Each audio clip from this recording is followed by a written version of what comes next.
move to our first presentation, which Thomas has very kindly offered to give us today. And then we're going to follow that with a presentation by Michael. So I'm very grateful that you're being courageous and happy to jump in. So I'll hand over, Thomas. Uh, Thank you, Ross. This has been a very precious unit of discovering Buddhism for me personally. Um, it's sometimes the case that the teachings are very esoteric, they're very philosophical in nature. And what I've found in this unit is that the teachings are very practical. They're things that I've begun to try and use in my own life. And we all know that all of us, all sentient beings, want happiness and we want to avoid suffering. The Four Noble Truths tell us that the source of suffering is the deluded mind. And when we cherish ourselves, we create the conditions for suffering to arise. Um, Even ordinary circumstances in day-to-day life can be perceived as causing suffering. And the 8 verses of thought transformation provides a very practical guide to overcoming the self-cherishing mind so that we can experience happiness and avoid suffering. It spells out 8 steps to take, culminating in the thought to lead all sentient beings to liberation. The first step that we've talked about is to focus our compassion and kindness on other sentient beings rather than having a focus on ourselves. The paradox of self-cherishing, of course, is that acting to gain an advantage for ourselves becomes the source of unhappiness and suffering. I saw examples of this step in action, even though the individuals in question were not practicing Buddhists. When I volunteered in a hospice facility some years ago, and I started to notice that there were people there that seemed to suffer much less than the others, despite the fact that sometimes they had some very painful conditions. And what I began to notice is that these people took time to express kindness towards the caregivers. They were focusing not so much on their own troubles, but were concerned for the well-being of other people. The second step that we've talked about is to avoid competing with others and to take the view that we are the lowest of all. And I'm embarrassed to admit this, but I suppose we all have this experience. I see this times when I'm driving, and I've gotten upset at times when people cut me off. Yeah. And as much as it seems silly now, um, in the moment, it feels so very important. How dare they cut me off? Don't they know who I am? And with a moment's thought, it's no, I'm just a very ordinary person, just like they are, and I'm not really entitled to any special care. And in fact, they're probably not giving much of a thought to me. They're not seeking me out for special treatment. They're just taking care of their own concerns. Um, they may actually have some great need to race ahead. They could be a parent taking a sick child to the hospital. They might be late to an important meeting. They could have some very important issue that they need to deal with. And I can afford to wait a moment for them. When I can see myself as less entitled than others, it removes that irritation. And I end up much happier and more relaxed.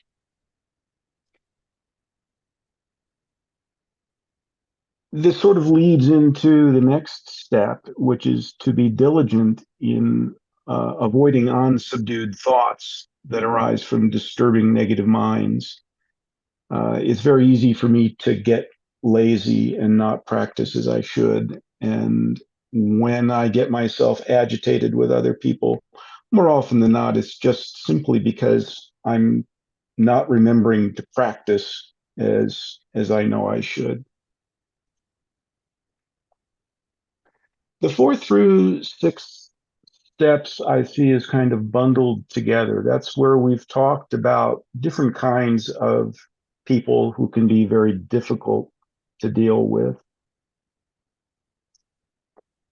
The first group of people are people who are described as cruel or unpleasant, and the advice is to regard them as a precious treasure.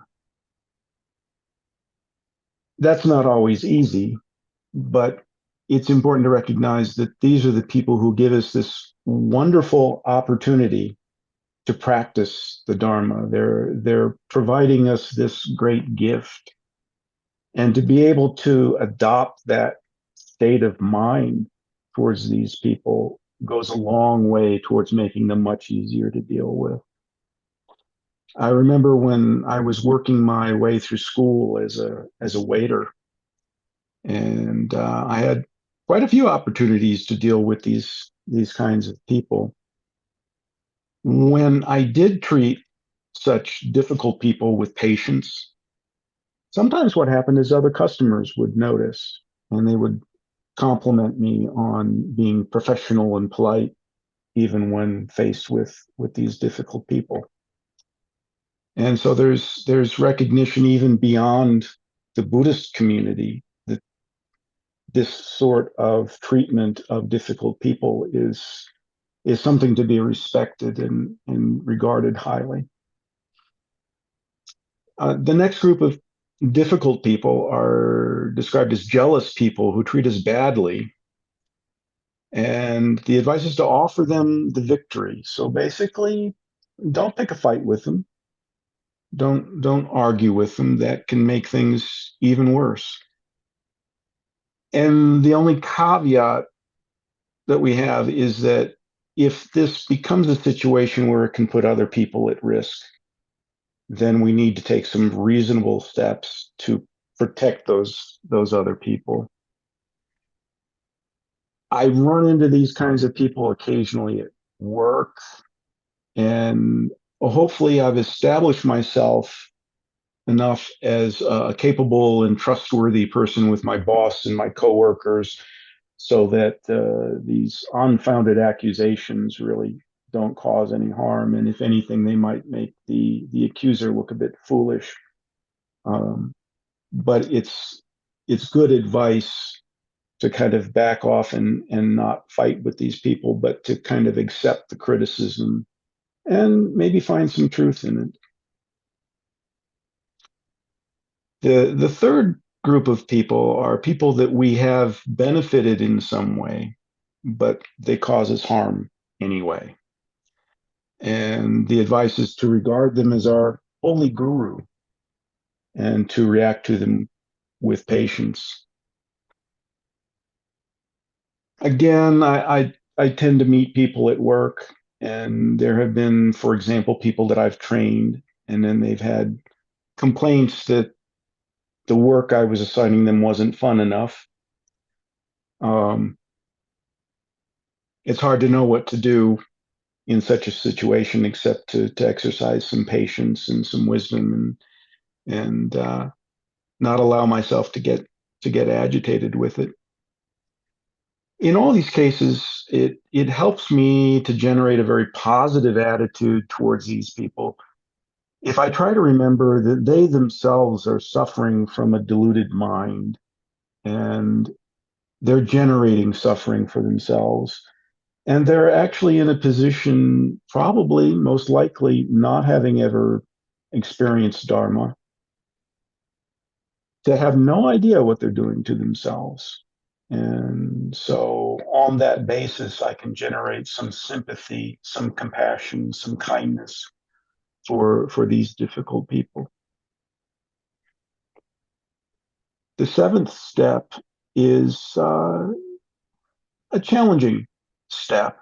The idea is to secretly practice for, expressing the desire to take the harmful actions and suffering of others upon ourselves out of gratitude for these beings having in some previous life been our precious mother. And that's an interesting take on things. And I see that not just from one life to another, but the role of people in my life sometimes changes. People that I've trusted as friends sometimes kind of step away from that role, and other people that I thought were very difficult and not very supportive end up at some later date as being a very good friend. And so it's natural, I think, to reflect on the fact that over many, many lifetimes, all of these people have been someone important in our life. They've been our mother, they've been our best friend, they've been a spouse or even a child. And on that basis, to try to develop very sincerely the desire to take on their suffering and to free them to experience happiness.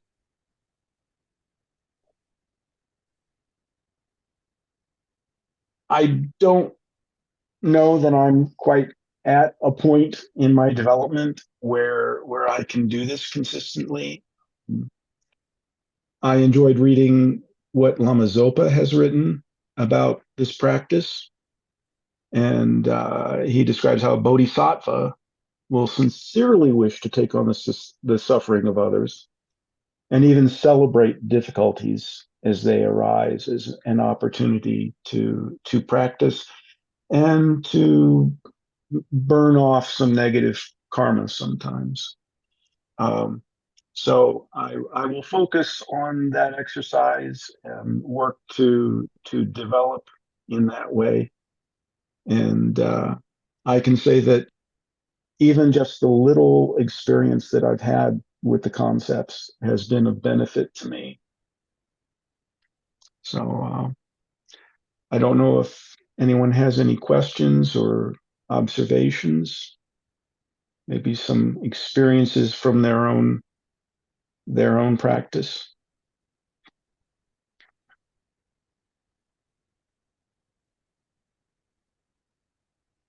Thomas, it's Michael. I was laughing because the very first example you shared was one that someone else that I don't know was in this class or another class that recently talked about how, somebody cuts me off and the first thing I do is I offer them the bird. Um, Yeah, and that's an easy that I mean that's just such an easy place to say.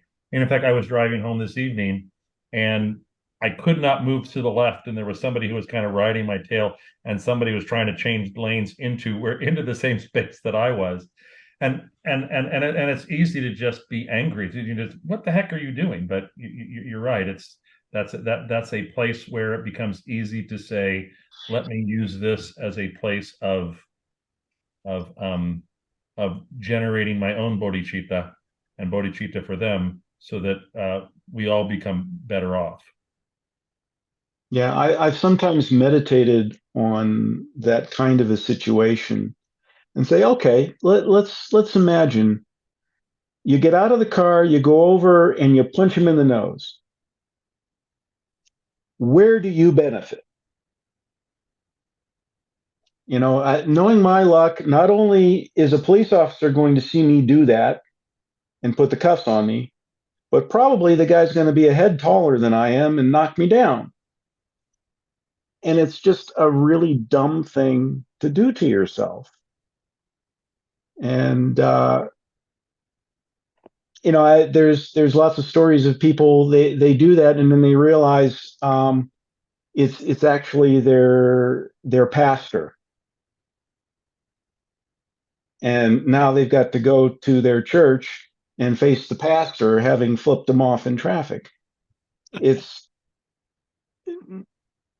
the only real virtuous way to deal with that is to say a little prayer for them, give them your blessings, and just let it go. I was talking to my wife before this meeting, and our 4-year-old granddaughter was visiting, and they were chatting. The 4-year-old had had a very difficult day at school, and she had put her paper down at a certain place for lunch, and then she went to the bathroom. When she came back, somebody had taken her place, and oh, she had a fit, hours and hours of suffering. And I reflected on it, and I'm thinking, even the little kids have this self-cherishing mind and crave this sense of importance and respect. And it really is healthy to take a step back and say, okay, I'm not going to be the important person here. I'm going to value the other people and let them have a special day today. Thomas, I was wondering if you could offer a few words about your feelings of beginning to practice Tonglen. You said, of course, it's very challenging, and you're not sure that you could do it sort of at all the time or in all circumstances. But how are you approaching, if you don't mind me asking, the beginning of that practice? Um, it, there's two ways of practicing it. One is sort of on a day-to-day basis and just in the moment. Mm-hmm. And that, I think, somehow feels more sincere when I'm trying to sit in meditation and do that kind of a practice. Um, I start to question how much I'm really truthfully desiring to take on the suffering of other people. And to truly mean it would be wonderful, but I'm not sure that I'm far enough along to really fully mean it. But even just to think in those terms, to kind of try and cultivate that attitude seems to be very helpful. Mm. Well, thank you very much. Makes a lot of sort of has a lot of meaning for me the way you have presented that, and I think it's a very critical point that you're raising, that need to have that authenticity in the practice by actually feeling it. And so, from my side, I'll just suggest relaxing with that practice in the way that you are, and just incrementally developing it over time, utilizing those situations as they arise, so they become the trigger for the practice to occur, and it will always have that intensity and that significance because it's based on a real event. Mm-hmm. So I think that's a very admirable and a very worthy way of approaching one's practice. So it's fantastic. Thank you. Thank you.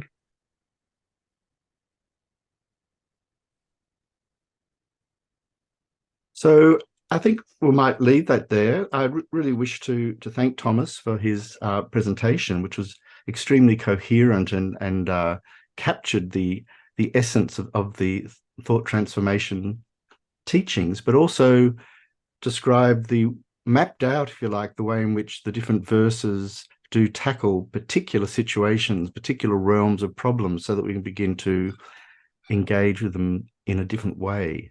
So that was extremely valuable to hear. So thank you very much, Thomas. So we're going to hand over now to Michael, who's going to present. Thank you. Thank you, Thomas, for going first. I appreciate it, breaking the ice here. Oops, let me take that off instead of the dual. And kind of like to start by saying that what really struck me was 10 days ago, so 2 weeks ago on a Friday, I work for a specific program. We take care of people with addiction problems, and our major payer, which was an insurance company, announced that they were just kind of terminating the contract immediately. And it all caught us all by surprise. And I had actually taken off early that day because I was finished with the day. And I had driven about 35 minutes of my 40-minute drive home when I got a call from the CEO to notify me about this. And it was interesting to me because my first thought was, yeah, I just drove 35 minutes and it's 110 degrees outside. And my truck doesn't have air conditioning, but do I need to go back? And she said, yeah, could you please? And so I went back, and then we kind of formulated a plan of what to do. And then we had to start either individually, some people by phone, most people in person, start to talk to people about saying, hey, you know what, we don't have the money at this point, and so we're all out of jobs. And to really look at that. And the reason that struck me is because when we were all done, my CEO looked at me. She says, I thought you were going to be swearing and cussing and saying all kinds of bad things. But the whole time I was there, I could only, for me, I'm not saying that I wasn't thinking about myself as well, but I was certainly thinking about what are these people going to do for jobs? What is the owner going to do now that they put all of this stuff into this? What is my CEO going to do from here on out? And not that I wasn't going to be in the same position as they were, but that for some reason, and I think I know why, um, I was able to, because if this had happened to me 6 months ago, a year ago, 2 years ago, what she said is exactly what I would have done. But because of some things that have really changed dramatically for me in the last 6 months or a year or so, year or two, I've been able to do that. In fact, I was thinking about this today as I was preparing for the presentation, and I first read and first heard of the 8 verses of mind training more than 30 years ago. My sister is a Buddhist, and she had gone to a monastery in Nova Scotia and temporarily for 3 months taken vows, and ended up staying for 18 months. And the abbess of the convent, her name is Pema Chodron, and Pema does a lot of teaching. Venerable Pema does a lot of teaching on lojong and mind training. And mind training, the 8 verses of mind training, is just one part of the whole lojong teachings. In fact, as I was reading through this, I was reminded in one of the things that I was reading is when you look at a Buddhist teaching, when you look at Buddhist sutras, they're supposed to have an introduction. And that introduction is what sets them up to say, oh, it comes from this type of Buddhism or this type of Buddhism because it gives homage to this thing or that thing. And if you look at the 8 verses of mind training, there is no such introduction. And that tells you right away either A, that it's not Buddhist, or B, that it's really just a part of a bigger teaching. And that's what this is. This is really part of the lojong teachings. And the lojong teachings are something that have grown near and dear to me over time. I'll also say that when I first became aware of these, again, some 30 plus years ago, I was raised Catholic. Oops, sorry, I might just pulled my thing out. I was raised Catholic. My father was Southern Baptist. My mother was Catholic. And I had just finished I had just spent 10 years working for the Catholic Church as a youth minister. At the time, I was looking into not only, Roman Catholicism, but also other forms of Catholicism. I was looking at evangelicalism. I was also studying some Buddhism and some Judaism and some Kabbalah. At the time, I was finishing my undergraduate degree, moving into graduate studies, and in all of this, the Buddhist thing was the thing that kind of went away and kind of fell into the background. During that time, I also met my ex-wife and we got married.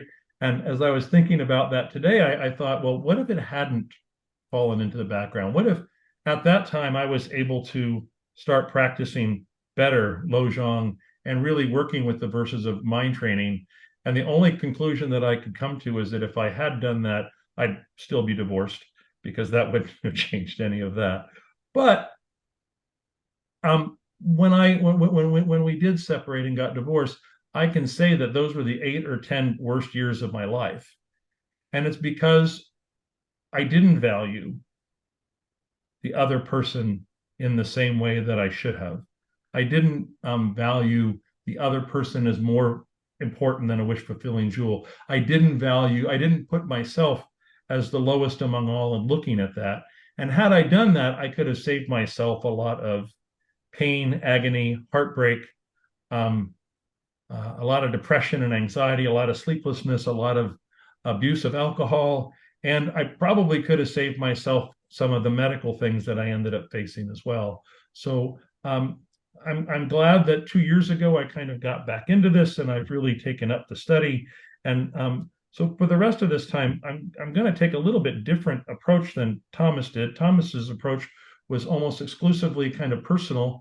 Mine is going to be a little bit less personal and a little bit more academic. And so I thought about, before we begin, to talk about who is the author of the 8 Verses of Mind Training, Geshe Langri Thangpa. And just in a brief thing, Langri Thangpa was one of 2 main disciples of Geshe Potoa, who was one of the 6 senior disciples of Lord Atisha. So these practices go back to Lord Atisha to a long way. And Langri Thangpa once made this aspiration. He said, "May I benefit sentient beings in the appearance of a bhikshu, which is an ordained monk, in all of my lifetimes." So he wanted to benefit others so much that he said, no matter what happens, I want to come back as an ordained monk. Geshe Langpa went on to uphold the pure precepts for his whole life. After practicing in a secluded place for a while, he began to accept disciples and imparted Dharma teachings to them. And at times, he had up to 2,000 disciples. And then he eventually built the monastery in Langtang, and that's where he got the name Langri Thangpa. And then just a little bit about the texts. As I said, the 8 Verses of Mind Training is a lojong or mind training text among Langri Thangpa's pith instructions for Dharma practice. Lojong means observing and training one's mind, and training our minds is one of the most important practices we can have in practicing Buddhism. This text was composed on the basis of bodhichitta pith instructions of Lord Atisha and Geshe Potoa. The 8 verses in this text are the 8 key instructions of Mahayana practice. They look independent, but are again in a logical sequence in the form of a complete lojong system of training the mind. There are people out there who will read this and say that they really think that this is pretty simple, and if it's this simple, it really can't be that meaningful. But I think those are primarily people who don't want to put this stuff into practice, because of these teachings, it has been said that if you can attain enlightenment in this one lifetime, just by practicing one or even just 1/2 of any one of these verses, and it is possible to achieve enlightenment in this one lifetime. Patrul Rinpoche, who was the leader of the school of Nihayama, school of Tibetan Buddhism, and he lived in the 1800s, had this to say about this text in his book, The Words of My Perfect Teacher. He told a story about Geshe Chekwa, who knew many teachings of both the new and old traditions, and who knew texts even by heart, many of these texts by heart. And Geshe Chekwa had went to go visit one of his friends, and on his friend's pillow, he saw this small little text, and he opened it and read this sentence: "I will take defeat upon myself and give the victory to others." And Geshe Chekwa thought, what a wonderful teaching. And so he asked his friend about this, and he said, well, it's called the 8 Verses of Mind Training by Langri Thangpa. And so Chekwa asked, who's the one who holds this teaching? He says, well, Geshe Langri Thangpa does himself. And so Chekwa was so impressed by this one turn of phrase that he went looking for Langri. And he went and he looked and he looked and he looked, and finally he was told by a beggar who had who was diseased that Langri Thangpa had died. And so he said, well, who is his successor? And he said, well, there's 2 guys. And so he went over to find them, and these 2 guys were kind of arguing about who was going to be the person who took over from Langri Thangpa. And he said, and the one person would say, you're the older, you take succession, and I will serve you as if you were Langri Thangpa himself. But the other one was said, oh, you are the more learned, and you shall be the successor. And they just kept arguing back and forth, not because of anything bad, but because neither one could make the decision.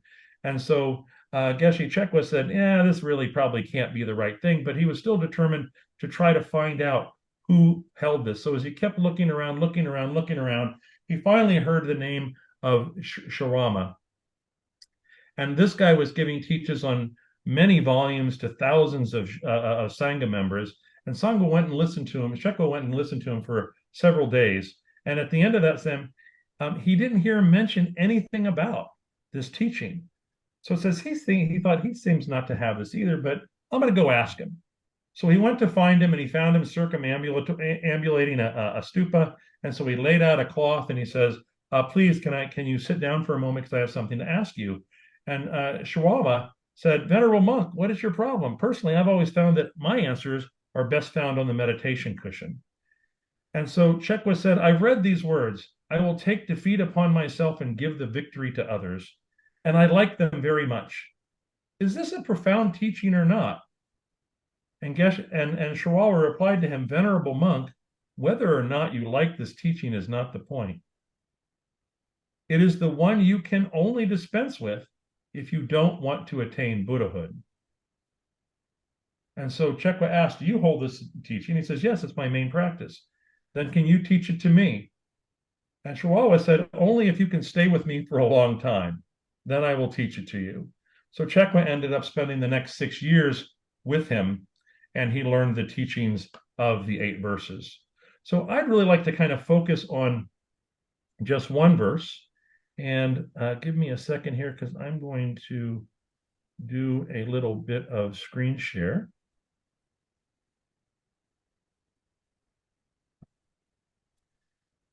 And what I'm going to do is share with you several versions of the first verse. And the first verse comes from His Holiness the Dalai Lama's site. And it says, with the determination to achieve the highest aim for the benefit of all sentient beings, which surpass even the wish-fulfilling gem, may I hold them dear at all times. If you look at the Rigpa translations, it says, by thinking of all sentient beings as more precious than a wish-fulfilling jewel for accomplishing the highest aim, I will always hold them dear. And these 2 verses strike me a little bit differently, because in one case, I hold them dear so that I can accomplish the highest aims. In the other case, I can only accomplish the highest aims is if I hold them dear. And I think that kind of says a little bit different. And we were in a BYOT class several months ago. We were talking about this, and this as being one of the kind of differences among these verses.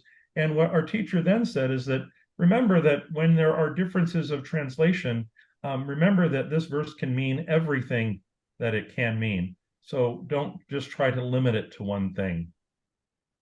So then if you look at the FPMT translation by Lama Zopa Rinpoche, he says, determined to obtain the greatest possible benefit from all sentient beings who are more precious than a wish-fulfilling jewel, I hold them most dear at all times. So his verse is much more in keeping with that of the Dalai Lama, that he's determined to hold these people, to hold all sentient beings as important because they are more precious. And I do that so that I can hold them dear. Alex Berzin, who is one of the great translators and great academics of this, and if you don't know who Alex Berzin is, he has a website called Study Buddhism. I would highly encourage you to go look at some of his things. He says, may I always cherish all limited beings as considering how far superior they are to a risk-granting gem for accumulating the highest aim. So it's my holding them more precious that actually allows me to accomplish that actualization of the supreme aim. Kenpo Sangre says, I think of all sentient beings who inhabit the 3 realms and are wandering in samsara. They are more precious than the wish-fulfilling gem. For this reason, I am determined to work with the ultimate benefits and well-being of all sentient beings, who I will always hold as dear and precious. I will do this gladly. So it's important to me to kind of read these different things, because each of these people translate that first verse a little differently, even though the first verse is the same overall. And I want to say that in terms of Mahayana, our practice comes from two words: Maha meaning many or great, and Yana meaning raft. And so Mahayana means the great raft or the great boat that takes us across the river from one lifetime into the next. And in Mahayana Buddhism, we're encouraged to practice through the great vehicle. Almost everything we learn and practice comes from interacting with sentient beings around us. I mean, can I have compassion for a rock? If I'm bashing two rocks into each other and one breaks, do I have compassion for that rock because it broke? And the answer is no. Do I have compassion for a star or feel sadness that it explodes into a supernova or a beautiful planetary nebula? The answer is no, it's just a star. Can I show loving kindness to a snowman? Certainly I can't do that in Phoenix because it doesn't last long enough for it to happen. But even if I lived in the cold, I don't know that I could show loving kindness to a snowman. Can I stop the suffering of a river as it flows into the vast ocean? Or should I feel anger at the ocean for pounding against the rocks on the shore? None of these objects are sentient, and it would make no sense to feel any of those such feelings. But I can have empathy for the widow. I can have compassion for the hungry child. I can have understanding for the woman who has just lost someone they love. In fact, I was speaking to someone today who said he relapsed because his brother, this is a young man who had been clean for 6 months and not used alcohol or opiates in an abusive way in more than 6 months, and his brother died from an overdose, and it was that death that triggered his relapse. So I can have concern for this man having just lost his brother. I can have concern for a man who is dying of cancer. I can express love for the feeling of all sentient beings, but it's only through the practice of taking and receiving that I can take on myself the hurts of others and the wish for all of my mothers to have health and all happiness. I can express the wish to attain Buddhahood, not for myself, but by interacting with others for the benefit of all. I frequently see anyway, this term, and even when we pray, sometimes there's a line in the long life prayers for his Dalai Lama about being a wish fulfilling gem, and there's wish fulfilling cows and wish fulfilling donkeys and other animals as we study Buddhism. But a wish fulfilling jewel is something that can give me anything I want in terms of worldly possessions. But worldly possessions don't generate any merit. And the wish-fulfilling gem cannot bring me to nirvana. It cannot give me any kind of awakening. It can't give me love. It can't make anybody fall in love with me. It can't give me any amount of spiritual practice. It's only through my own interactions with sentient beings that I can collect merit. It's only through interactions in the fields of sentient beings, of the billions of sentient beings that are out there, that I can plant the seed of bodhichitta and watch it grow into a plentiful harvest for myself and for others. It's only through my own interaction with sentient beings that I can be the raft to carry others across the river, or I can be on the raft to carry myself. So while a wish-fulfilling gem may grant me much in this lifetime, what it grants me is empty of inherent existence, and it cannot be taken with me from this lifetime across that river. And so in Buddhism, we talk about 6 paramitras. And the first paramitra of Buddhism is generosity. And it's not by interacting with inanimate objects, but it's only through interacting with sentient beings who are in need that I can learn to practice generosity. If there is no need in this world, how else could I learn how to give? It is only through my interaction with sentient beings in need that I can perfect my own qualities of being kind and generous. The second paramitra is discipline. If there were no other sentient beings involved in my life, then when would I experience disturbing emotions, right? As we talked about with with people driving down the freeway, or people who work for us or with us. Without these disturbing emotions, how would I learn discipline? It's only through the interaction with sentient beings that generate these disturbing emotions that I can perfect my own training to follow the rules and codes of behavior that will allow me to collect the merit of discipline. The third paramitra of Buddhism is patience. I can certainly guarantee you that if I do not have other sentient beings in my world, why would I ever feel impatient? Because all of my own impatience is obviously from someone else, right? It certainly has nothing to do with me. Without that feeling of impatience, how could I learn patience? It is only, again, through my interactions with sentient beings that generate impatience in my mind that I can perfect my own capacity to accept and tolerate delay, trouble, and suffering. And without yielding, do this without yielding to disturbing emotions. The fourth paramitra is diligence. And without the presence of other sentient beings near me who are more precious than a wish-fulfilling jewel and who constantly fall off the path and try to bring me down with them, how else could I learn diligence? Again, it is through my own interactions with sentient beings that I can learn to be careful and persistent in my work and my effort and move down my own path to enlightenment. The fifth paramitra of Buddhism is meditative concentration. It is the presence of other sentient beings who, like the wind, pull me in an ever number of changing directions. It is only through the presence of other sentient beings that I may, as Chokri Dregpa says, elude the childish concentrations of those whose practice and isolation away from distractions and busyness are attracted to the experiences of bliss, clarity, and the absence of thought. I need others more than I need that wish-fulfilling jewel, so I can accomplish this highest aim. Finally, the sixth paramitra of Buddhism is wisdom, and it's only through the presence of other sentient beings who encourage me to experience all afflictive emotions of ignorance, of attachment, and aversion, that I can generate soundness of action through my own experience, that I can gain knowledge and good judgment, and attain the perfection of wisdom through the study of teachings and the sutras.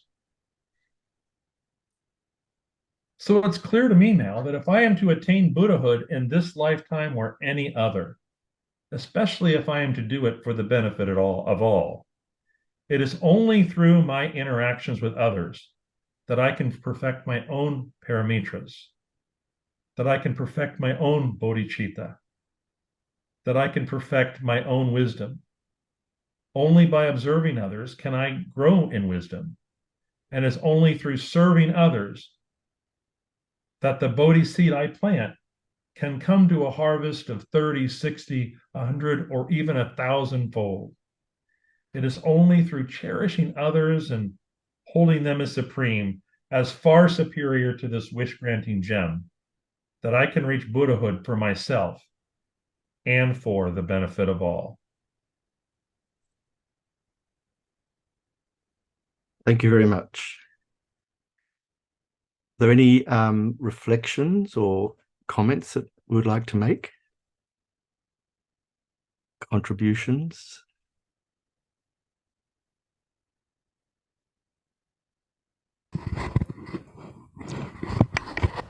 I have found this an incredibly valuable class.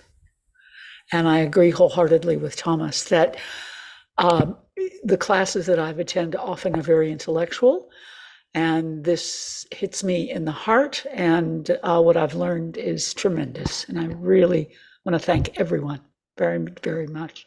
That's wonderful. Thank you. Thank you, Jay. I had a question, Michael. What is the role of solitary meditation in this? Is there a role for it? It's just a sort of reflection on your need to be on the cold face of engagement with others for your practice to really fire up. is there nonetheless a role for quiet reflection, stepping back from the hustle and bustle? Absolutely, and I think that we can do that. I mean, so in the case of the Lama we were speaking of, he had originally spent much of his early life separate, and even said that he usually finds most of his own wisdom on his own cushion, right? And it wasn't until after he did that that he felt like he was able to go out and start sharing those Dharma teachings with others. I think that that role is important. That simply because I interact and somebody irritates me, somebody pulls me in one direction or another, simply because somebody else has sorrow and I have empathy for that. Um, I think that it's in meditation that I can really make it mine. I can really open myself up to that. But I think that if I was waiting for myself, that yeah, absolutely, I can be very hard on myself, and I can, say, what a dumbhead, why are you doing this? And I can be impatient with myself. It is much easier to be impatient with others. It is much easier to criticize others. It is much easier for me to think about others. Why am I going through this for them, than it is for me to think that about myself. Although that when I then step away, and one of my favorite lojong teachings or sayings is actually always meditate on that which provokes. And so when I am provoked by the person who cuts me off, when I am provoked by the person who is short with me or with someone else, when I'm provoked by myself, when I realize that, gosh, you were just talking to that person and you weren't skillful at all with your words. You said some really harsh, not just truthful things, but you said things in ways that were hurtful. I have to go back to my own cushion, and I have to sit there, and I have to meditate on those things that are hard, because then I have to make those personal for me. But it is important for me to say that I have to do that for myself, but also for the benefit of all. Thank you. It's a very, very valuable answer.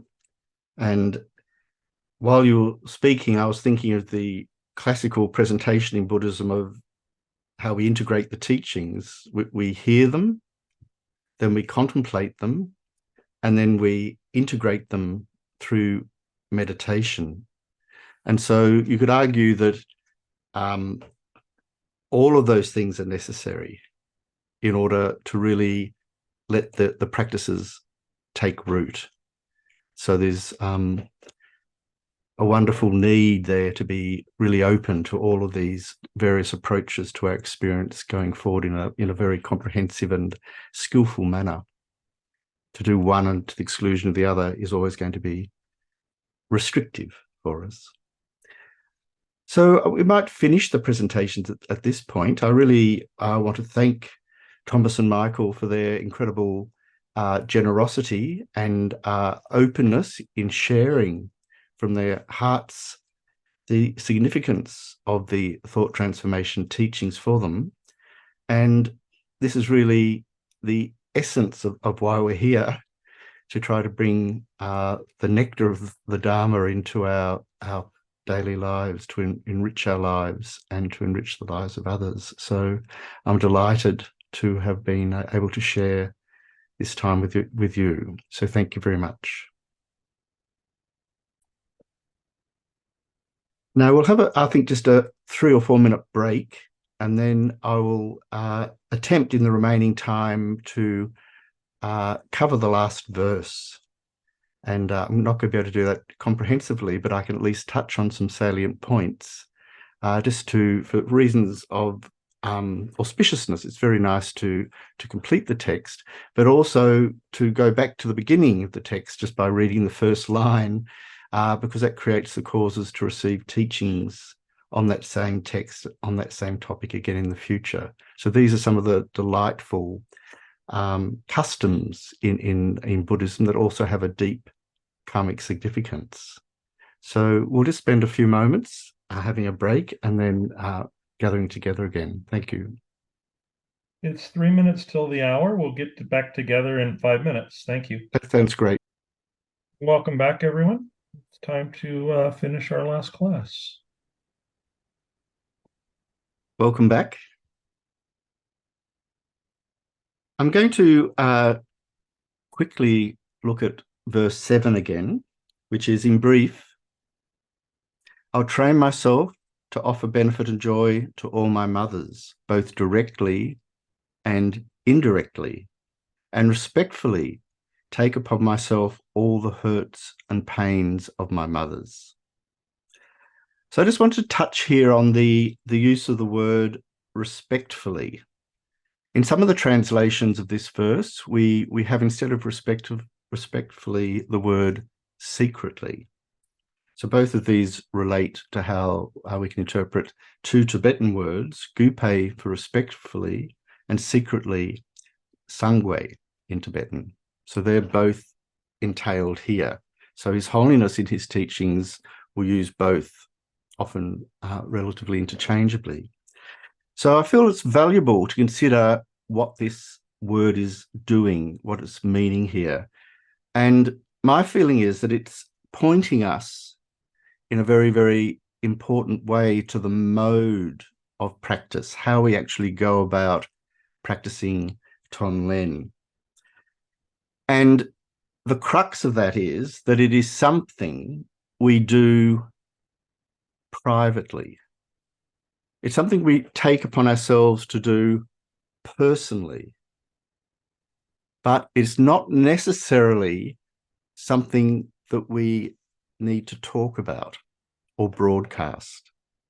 And there's a great depth of significance in that, because the commentaries are united in explaining that Tonglen, thought transformation, is to be considered a mental practice. And therefore, if we were to practice Tonglen in a way that was somehow obvious to others, we're going to be maybe disconcerting them or throwing them into an awkward place, embarrassing them and so forth, or being overwhelmed by what we've just said we're doing for them. And the crux is it actually going to work? If we say I'm going to do Tonglen on your cancer now, and then that person realizes their cancer's still there, what are they going to think about the significance of your practice? In other words, it's going to be misconstrued, misunderstood, what we're as practitioners attempting to do. So the purpose of Tonglen is to train our mind to generate powerful and genuine love and compassion. So secretly or quietly, and therefore respectfully, we take on the suffering of not just one, but all sentient beings, and give our happiness not just to one, but to all sentient beings. And the underpinning of this vast ambition is that we're seeking to generate the most precious mind of bodhichitta, which is the aspiration to become fully enlightened for the benefit of others. It has those two aspects to it. So the thought transformation teachings here, and particularly the practice of Tonglen, are predicated on the method for generating bodhicitta, referred to as exchanging self and others. And this technique, as Michael described, has been passed down from teacher to teacher in a very, very coherent and close experiential fashion. So the first step, I'm just going to quickly touch upon these steps because that's really the very foundation of thought transformation, is equalizing self and others. The second is recognizing the faults of the self-cherishing attitude. The third is recognizing the benefits of cherishing others. The fourth is exchanging self and others, arriving at that point. And then the fifth is the culmination, which is actually performing that action through the practice of Tonlen. So you can see here there's an incremental psychological development occurring from one step to another. So I'm just going to quickly touch upon the steps, and we might do this as a reflective meditation. So we'll just spend a few moments locating ourselves in our current spot, where we're sitting, drawing the mind inwards.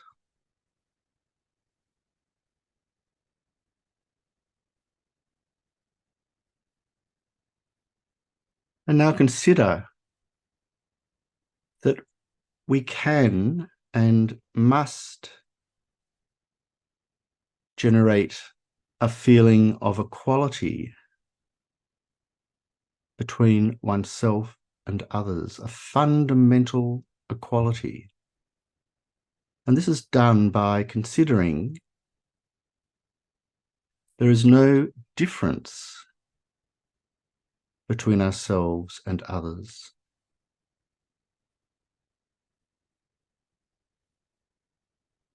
So just reflecting on that.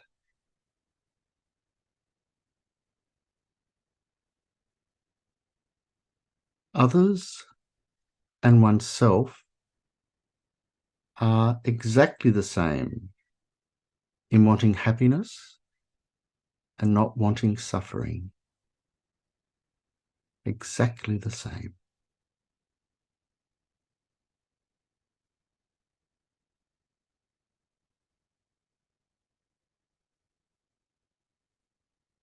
With this functioning as a reason,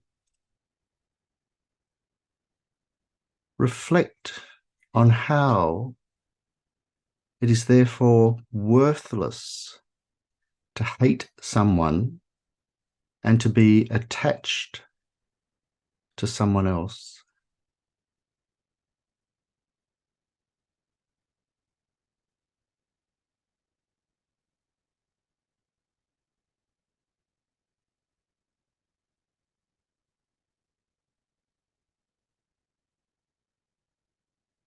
But we further contemplate that when I say I, referring to myself,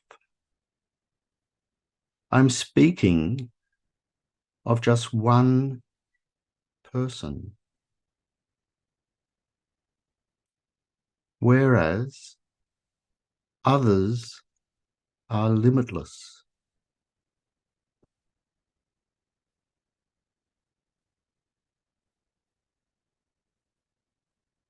So just as it is wrong to favor one beggar over others, so would it be wrong to favor myself over them.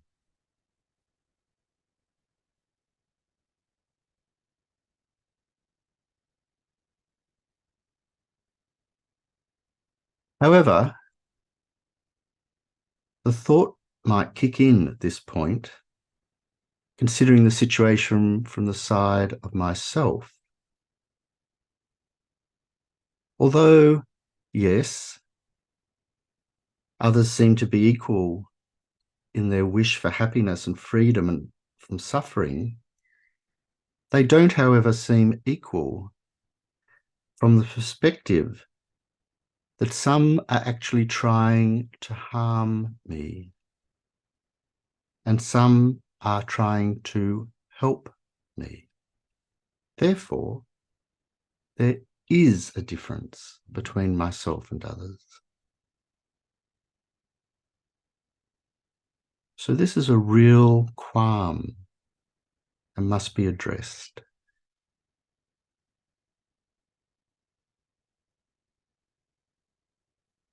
At this point, we reflect how, yes, indeed, they are also equal from one's own perspective, one's own point of view.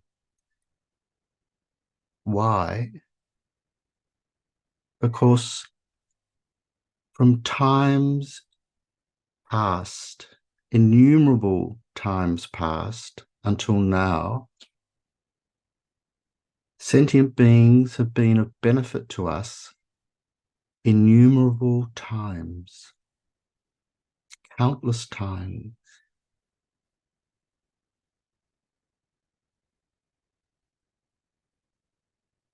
Moreover, they are helping us now and will help us again and again in the future.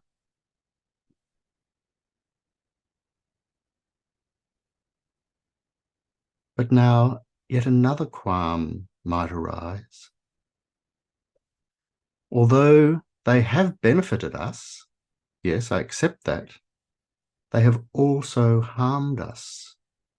So self and others are not equal at all. But here we reflect that the help others have given us far outweighs the harm we have received. Just think of this life.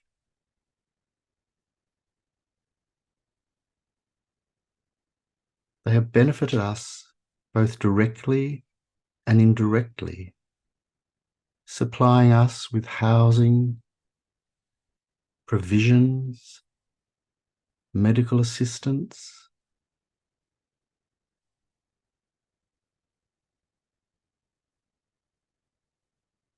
Therefore, it is appropriate to practice equanimity.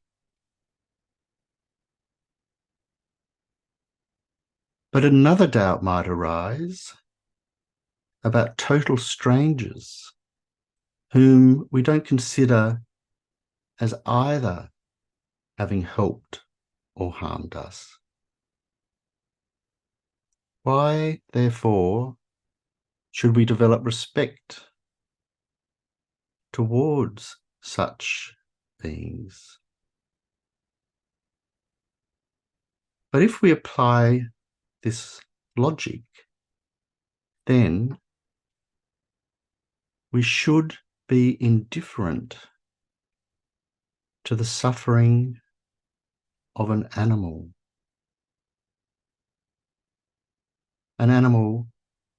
that may not have directly or indirectly helped or harmed us.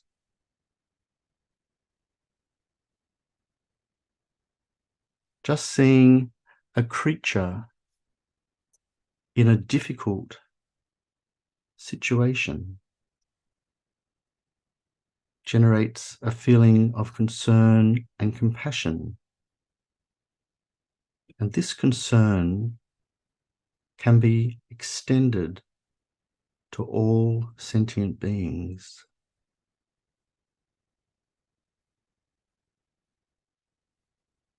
Finally, from our perspective, we might still want to exempt enemies from our sense of equality. But as we've been studying together in the thought transformation tradition, special emphasis is put on the kindness of the enemy. They're the kindest of all because they test our mental development. When our enemy points at us, accuses us, you have done this, you have done that.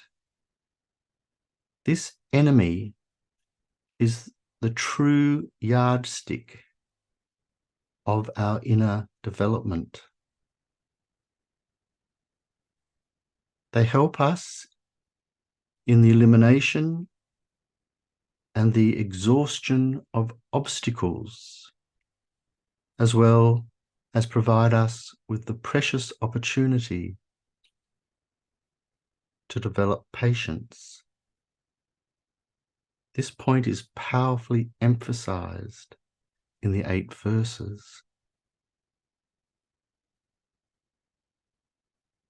So the third major point to establish the equality of self and others is to consider the situation from the ultimate perspective.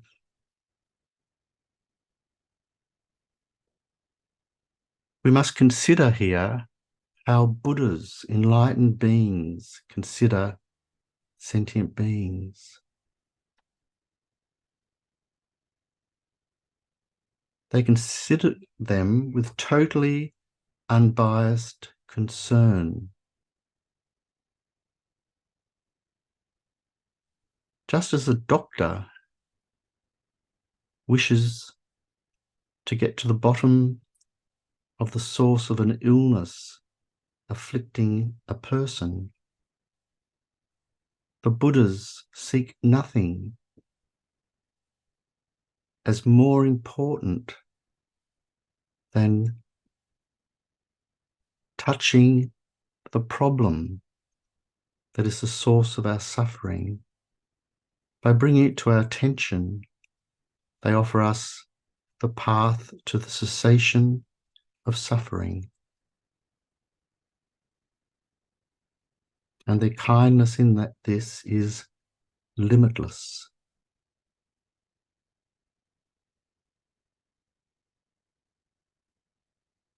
Therefore, if there is blame to be ascribed, it is to be ascribed to the cause of our delusions and to the delusions themselves, which create all of our problems.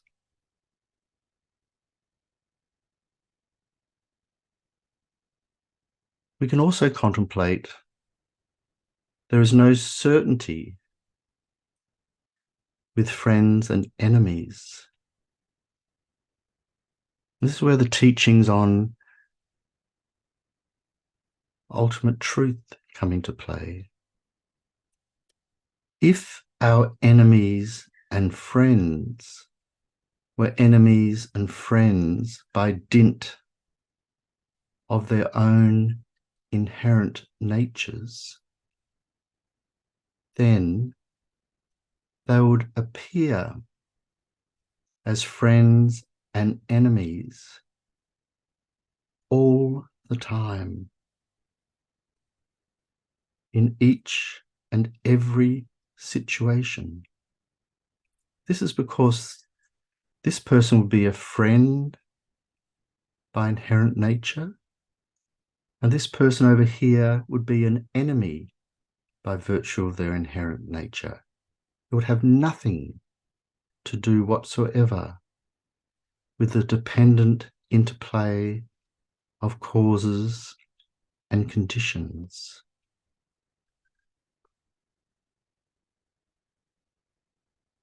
But experience shows us that an enemy of our childhood can become our best friend in the present or in the future. This is evidence, proof that this enemy is not inherently an enemy from their own side. If they were, they would be immune to change.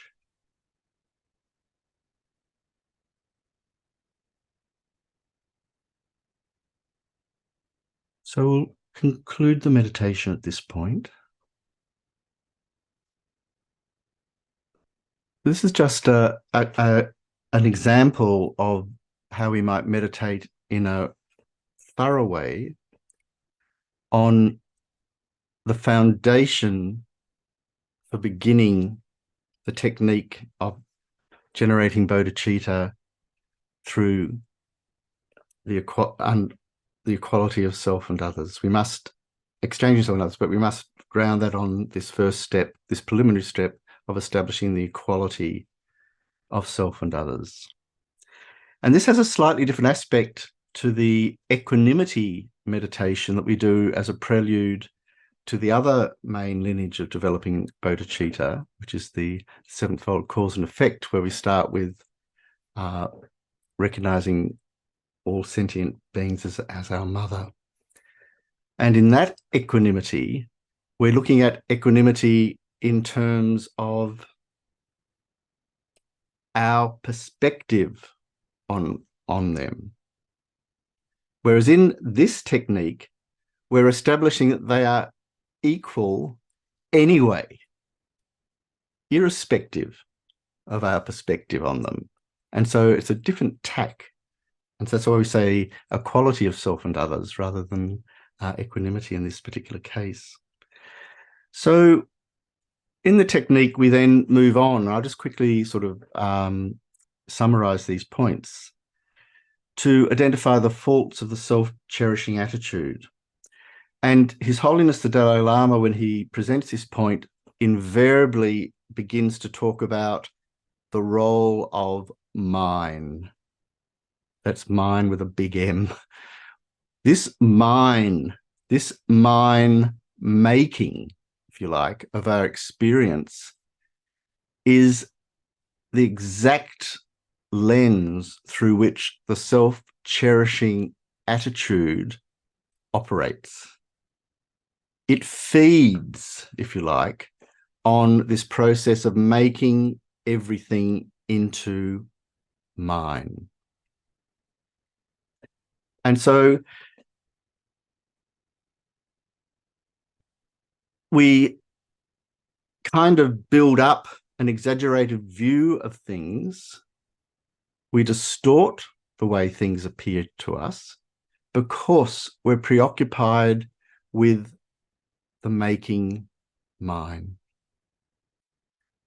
And because that making mind fails to be all encompassing, all expansive, sort of cosmologically embracing our ambition to make everything we want mine and to reject everything we don't want as mine as not mine, because of course those two processes are two hands of the same operation, we rapidly develop resentments and all sorts of powerful negative emotions arise at the kind of friction points where the making mind process is coming into a collision course with the actual realities of experience.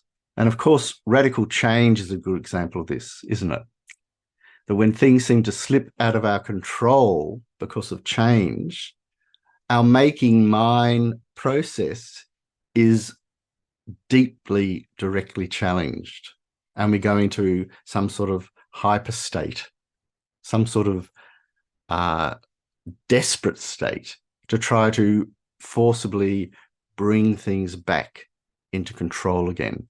And some people spend, might suggest, the majority of their emotional lives attempting to control things in this way. Is absolutely exhausting, and it's never going to be successful. So all hindrances can be related to this mind. It steals our freedom and happiness and always creates trouble. So His Holiness the Dalai Lama refers to it as like a chronic disease, which is both very negative and very difficult to uproot. It's always present, always consistently bothering us. It's creating suffering even at the slightest moment of a lack of care on our parts. So all of the great wars between nations down to the quarrelling of two neighbours can be laid at the door, if you like, of this clinging to mine clinging.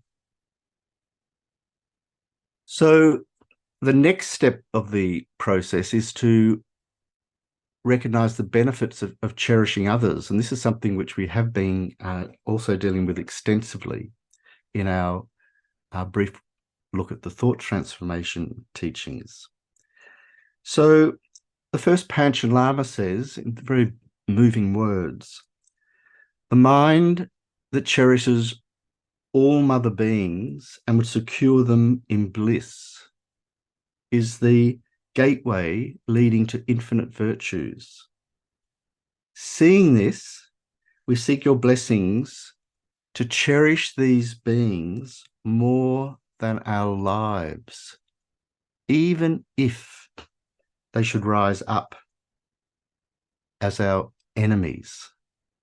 I'll read that remarkable verse again. The mind that cherishes all mother beings and secure them in bliss is the pathway or the gateway leading to infinite virtues.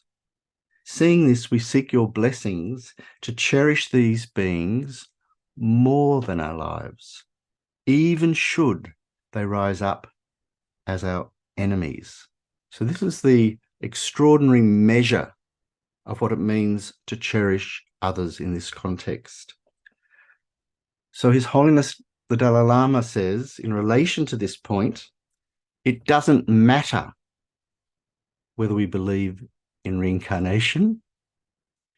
It doesn't matter whether we believe in karma,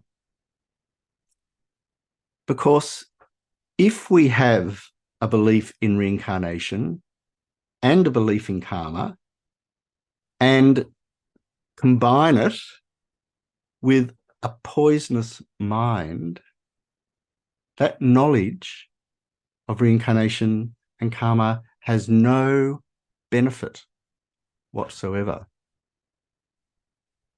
What matters here is having a positive mind, a virtuous mind.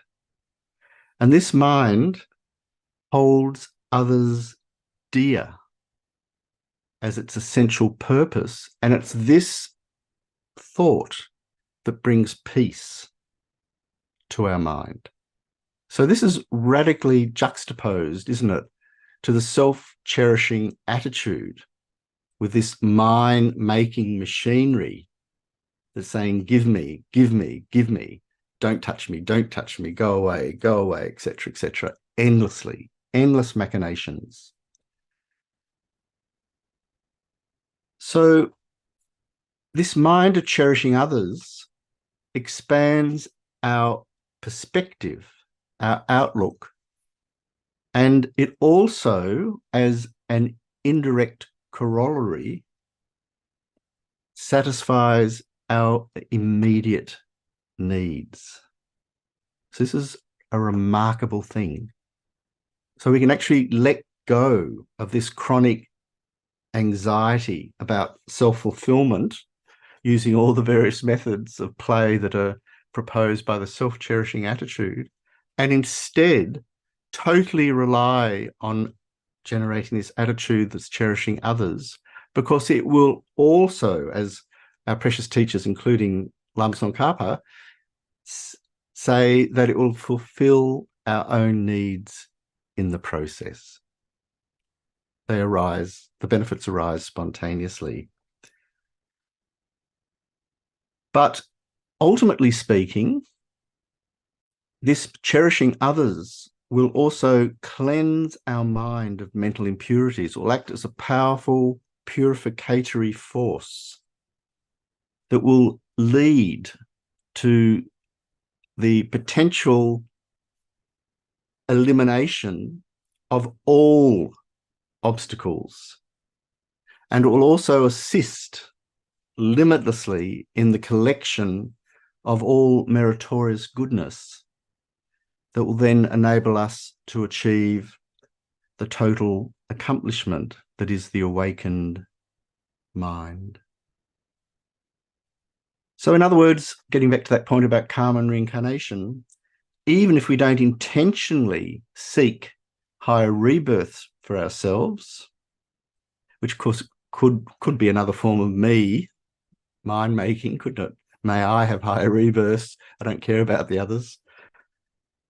This mind of wishing to have higher rebirths isn't necessary in the sense that if we have this mind of cherishing others, higher rebirths will occur as a consequence of having generated that very, very special mind. So, in other words, by enhancing and further acquainting ourselves with these noble characteristics of the mind, their good qualities can continue to develop from lifetime to lifetime. So in this way, we'll be able to continue our practice and also meet with spiritual guides, etc. Therefore, it follows that even for one's own benefit, this cherishing of others and maintaining a wholesome state of mind brings comfort to oneself, both temporarily and from the ultimate perspective. Every goodness in the world comes from cherishing others. So we can compare this to world leaders. I won't go into detail, but I just propose that we can compare this to world leaders who do not have this thought. Thus, the difference between a spiritually immature and an enlightened being is determined by whether or not cherishing others is present and prevails. So in this way, we come to the point of wishing to actually exchange self with others based on seeing the faults of the self-cherishing attitude and the benefits of cherishing others. And this thought of dedicating ourselves totally for the use and service of others must be generated with intensity. So it's critical at this point not to confuse matters by thinking that perhaps we're being asked to oneself become others and others to become oneself. This isn't what we're talking about here. What we are exchanging is a state of mind that considers oneself as the most important and the most valuable, with a mind that considers others as most important and most valuable. So we direct this attitude of wishing to benefit others onto all others.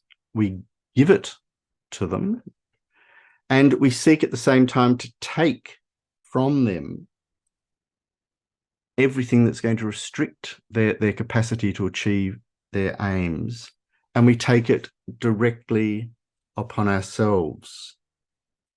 And we do this with the thought that the only purpose of my existence is to be used by others and to serve others. This attitude, this determination must arise from the very depths of our mind. And His Holiness the Dalai Lama says that it must arise not just once or now, but until the end of time. And His Holiness quotes this very, very famous verse from the dedication chapter of Shantideva's Guide to a Bodhisattva's Way of Life, which he says he makes this his own personal commitment prayer every day. As long as space remains and as long as sentient beings remain, may I remain with them to clear away their suffering. So at this point, we're ideally situated to practice giving and taking meditation. So I'm not going to go through the details of that technique, but rather refer you to the beautifully concise but powerful presentation given by Lama Zopa Rinpoche as one of the resource materials for this course. So just in terms of any sort of final reflections on the importance of exchanging self and others, I wanted to quote His Holiness the Dalai Lama, who's wishing to displace any remnant misgivings we might have about the technique. He says, a correct understanding of what it means to take on the suffering of others and to give all benefits to others is very important, I quote, because otherwise you may use these teachings to reinforce any feelings of self-hatred, thinking that if the self is the embodiment of self-centeredness, then one should banish oneself into oblivion. But His Holiness continues, do not forget that ultimately the motivation behind wishing to follow a spiritual path is to attain supreme happiness.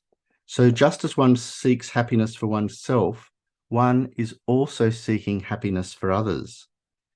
Even from a practical point of view, for someone to develop genuine compassion towards others, first, he or she must have a basis upon which to cultivate compassion. And that basis is the ability, and these words are writ large, the ability to connect to one's own feelings and to care for one's own welfare. His Holiness says, if one is not capable of doing that, how can one reach out to others and feel concern for them? Caring for others requires caring for oneself. So to pursue this topic a little further, we need to distinguish self from self-cherishing and self from self-grasping, because these terms are thrown around and we must be very particular and very precise in the way that we understand them. And so this leads us immediately to the last verse, directly to the last verse of the 8 verses.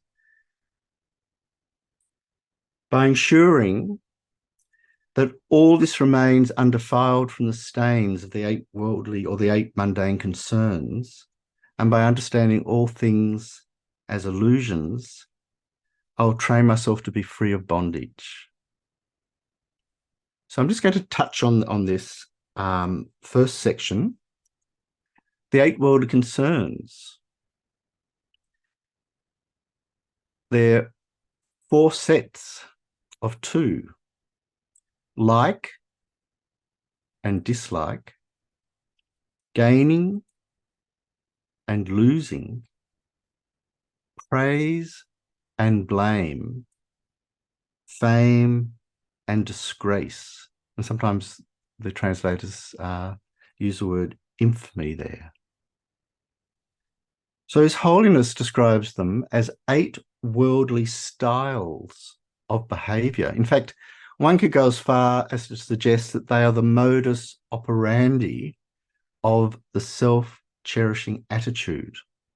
This wish to put one's own needs and importance over and above anyone else.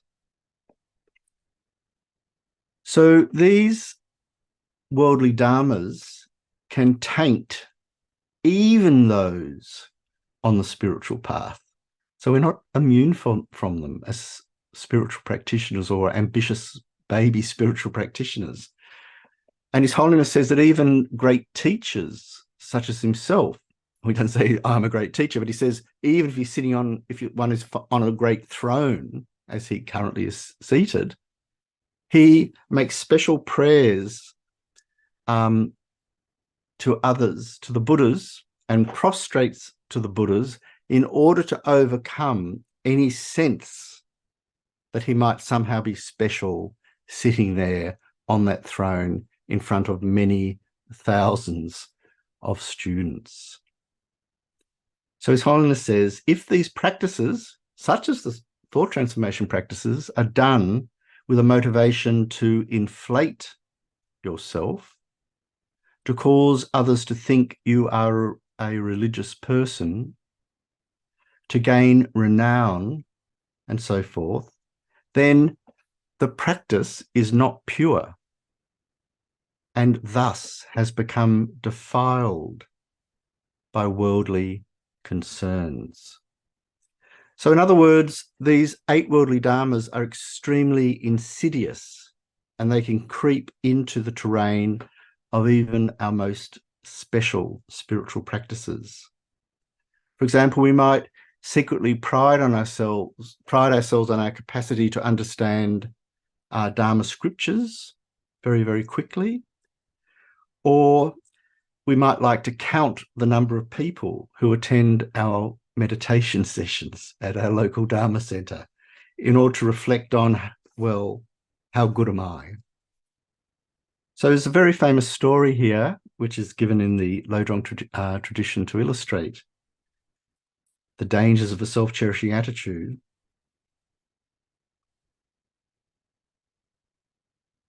One day, Geshe Ben was expecting a visit from a large number of his benefactors. That morning, he arranged the offerings on his shrine in front of the images of the 3 jewels, particularly neatly. Examining his intentions, he realized that they were not pure and that he was only trying to impress his patrons. So he picked up a handful of dust and threw it all over the offerings, saying, "Monk, just stay where you are and don't put on airs."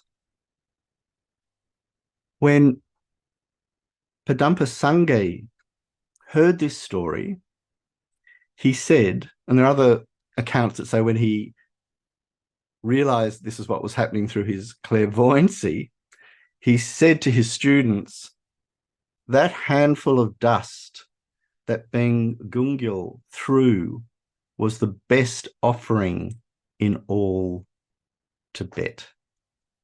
This is a beautiful story. So Patrul Rinpoche, who quotes this account, then quotes a teacher who says, "The best teacher is the one who attacks our hidden faults, and the best instruction is one aiming squarely at those hidden thoughts." So again, the 8 worldly dharmas are most definitely to be uprooted, whether they are operating at a gross level or a subtle hidden level, a level so hidden that it might remain obscure even to ourselves. This obscurity, if you like, is exactly serving the needs of a self-cherishing attitude. It can't reveal what it's up to, even to the person whom it's controlling and dominating. So, in other words, the 8 worldly dharmas represent the way in which we seesaw. We oscillate compulsively between one extreme and the other. Like, dislike, gain, loss, praise, blame, fame, disgrace. And this is how we bind up all of our thoughts and our activities into worldly attitudes that cut across our capacity to engage in the spiritual practices of thought transformation successfully. So I'm going to now quickly, because I'm conscious of the time, touch upon the distinctions between self-grasping and self-cherishing a little further. Because in the last two lines of the verse 8, we have the words, "And by understanding all things as illusions, I will train myself to be free of bondage." So here it's necessary just to touch on the fact that there are two types of bodhicitta. The first is called relative bodhicitta, and the second is called ultimate bodhicitta. And we need both. So with conventional bodhicitta, we're referring to the world of ordinary appearances and things. We're referring to the ways in which we attempt to modify and transform our attitudes. With ultimate bodhicitta, we're referring to a direct, non-dualistic realization of the ultimate mode of existence of things and persons. And without recognizing the way in which things ultimately exist, we're going to be incapable of cutting the roots of the delusions that are causing us to endlessly cycle in suffering states. And also, without understanding the way in which things exist as empty of inherent existence, we're going to be unable to travel the final stages of the Bodhisattva's vehicle leading to full enlightenment. So this is the reason why Shantideva famously says in his wisdom chapter of Guide to a Bodhisattva's Way of Life, all of these practices, referring to sorts of practices we've been considering here as well, were taught by the Mighty One for the sake of wisdom. Therefore, those who wish to pacify suffering should generate this wisdom. So here, pacify my suffering, but also for the suffering of others to be pacified, this wisdom must be generated. His Holiness says the entire preparation, referring to all of these practices, refers to the 5 transcendental wisdoms, practices of generosity and so forth, which Michael has already outlined for us today. However, they might also refer to meditative absorption. All of these practices were taught by the Buddha Shakyamuni in order to cultivate ultimate wisdom. So what is ultimate wisdom in the context of the Bodhisattva's path? It's a reference to the view of emptiness, which is entailing the integration of meditative quiescence and insight. And it acts, as His Holiness the Dalai Lama explains, as the antidote for the cognitive obscurations. And with that view, one experiences the subtle mode of existence of entities, of things. His Holiness says, however, that such wisdom alone, and this is where everything is coming together, such wisdom alone is insufficient for overcoming these obscurations, these blockages that prevent us from our full actualization of our potential.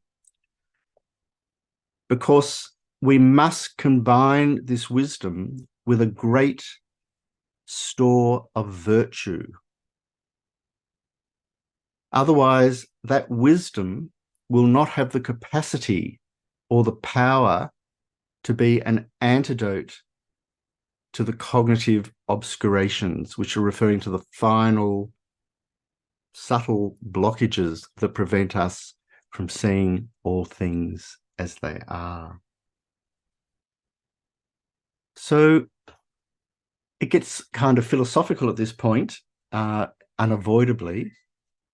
So self if we're using this sort of generally, can be used as a synonym for a person. I'm an example of a self, if I'm referring to myself as a person. But self can also be used as a reference to inherent existence. That putative quality of existence which exceeds what's actually there. I say putative because we are superimposing an intrinsic findability onto things that merely exist through imputation by thought. Yet, our innate self-grasping ignorance sees that and holds that appearance of inherent existence to be the actual mode of existence of things. So this means there's a radical disjunction between the way in which things appear to exist and the way that they are realized to actually or ultimately exist according to the most penetrating mind of fully developed wisdom. So self-grasping ignorance must be distinguished from attachment, the mind of attachment, for example, because self-grasping ignorance has the aspect of holding on to an object as inherently existent, whereas attachment craving holds or grasps onto this object, this same cup, as being attractive and desirable. So they have a different aspect. However, subtle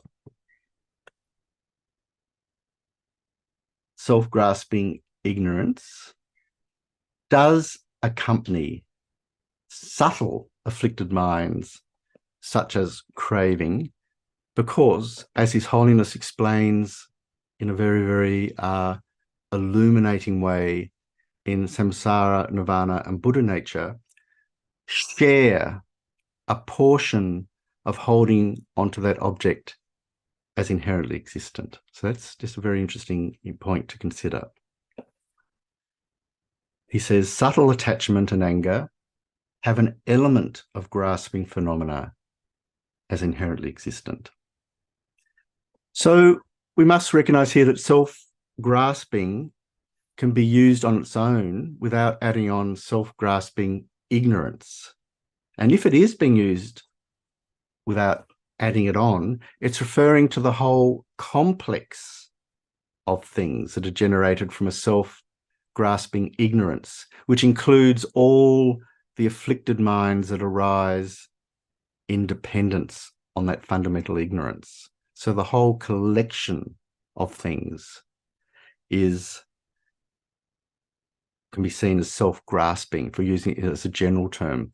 But self-grasping ignorance, because the stresses on ignorance, is referring specifically to this compulsive, innate miscognition of the way in which things exist.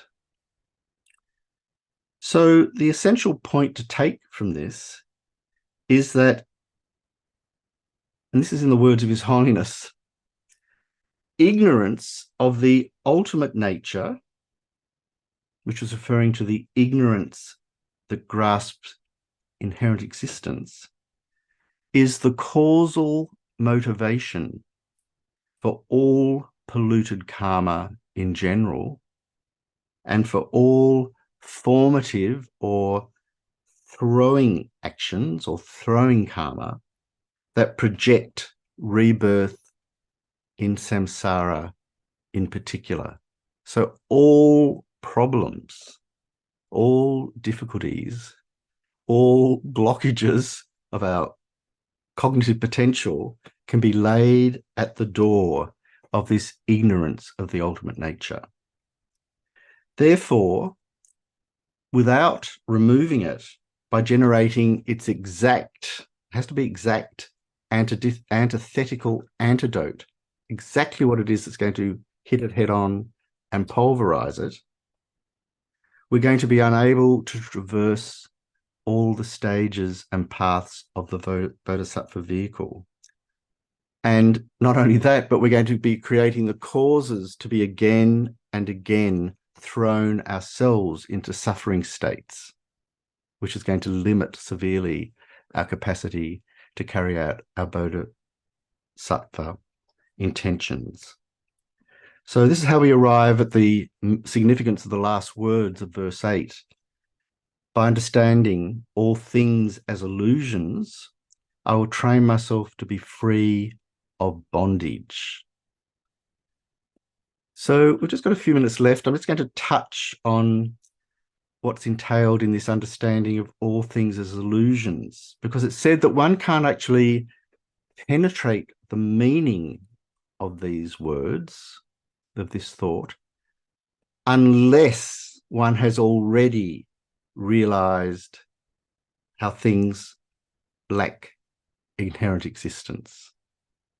So we have to have the realization of emptiness in order for things to appear as like illusions in our subsequent meditative, subsequent period to our meditative equipoise on emptiness.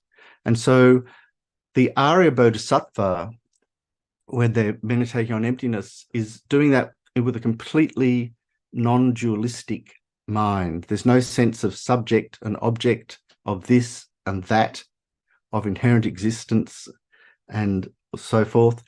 All that appears to that bodhisattva is the void nature of things. And that bodhisattva's mind is mixed into that like water into water. So this state is said to be indescribable, inexpressible, because as soon as we seek to introduce words of descriptive terms into this scenario, we're invariably bringing in dualistic conceptual activity, which is totally absent from the scene of direct meditative equipoise on emptiness.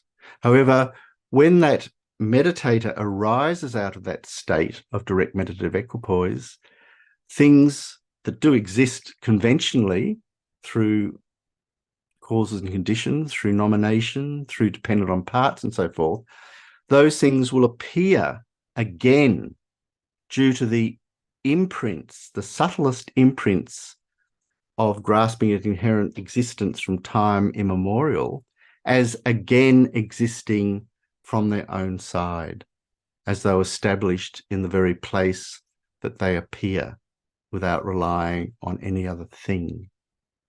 However, that meditator can see exactly how that appearance of things to be existing from their own side is entirely an hallucination projected from the imprints of self-grasping ignorance that are still staining the mind of that meditator at an incredibly subtle level. And so it's when that final portion of the final stain of this dualistic appearance, things appearing to exist one way and existing in another, cease, that being then is opened into an enlightened state. So that's a very extraordinary and special thing to contemplate. So to be pragmatic, and we don't have time in the space of these classes, that's all very well in theory, but in terms of meditation, what we're required to do is to come right back to basics again, as Thomas and Michael have described so wonderfully and carefully today. It's all very well having these ideas, but what do we do in our meditation? And it's said that we need to begin to look in meditation, our own personal meditation, at how the I is appearing. And so there are very, very incredibly precise techniques for moving through this process. So I'll just read a very, I'll read two passages, and I won't be able to develop them at all, but I'll just leave you with these two passages to indicate the incredible richness of this search for the way in which things exist, the incredible importance of approaching it again and again. Lama Zopa Rinpoche, the appearance of John Paul, giving the example of one of the students sitting there, arises in dependence upon the aggregates of John Paul. That appearance is correct and it exists, but the John Paul that appears above the aggregates of John Paul from the side of the base does not exist. It is what is called the object of refutation. The I exists by being imputed to the aggregates, and because the I exists, there is an appearance of the I. Such an appearance of an I appearing in the independence upon the aggregates of the body and the mind is correct and unmistaken because it exists. However, the I that appears from the side of the aggregates is an hallucination. It does not exist. It is the refuting object. And so it's necessary to recognize the proportion, if you like, of this refuting object in order to begin to practice an investigation into the way in which the I actually exists. So we're going to finish at that point, and I just wish to quote two verses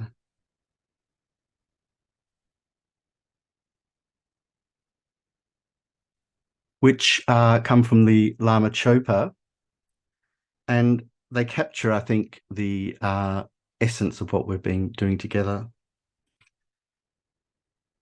And thus, O venerable, compassionate gurus, we seek your blessings that all karmic debts, obstacles, and sufferings of mother beings may, without exception, ripen upon us right now, and that we may give over our happiness and virtues to others, and thereby invest all beings in bliss.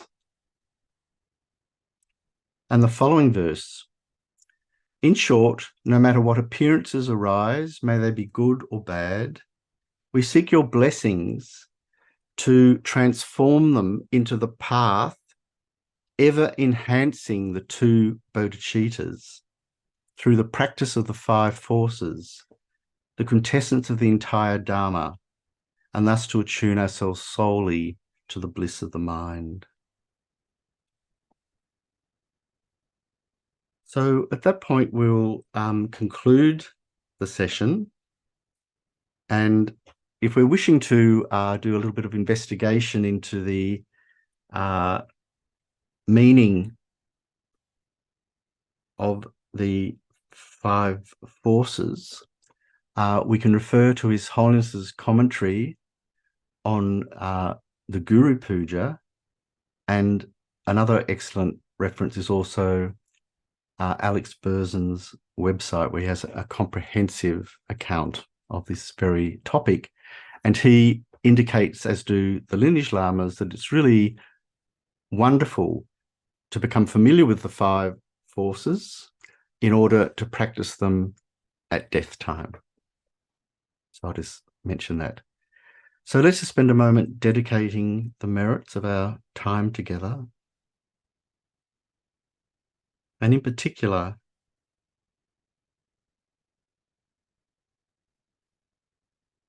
generate the wish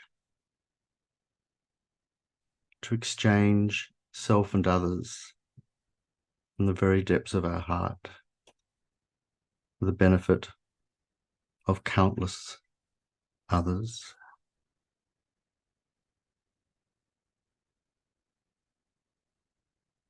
So thank you very much.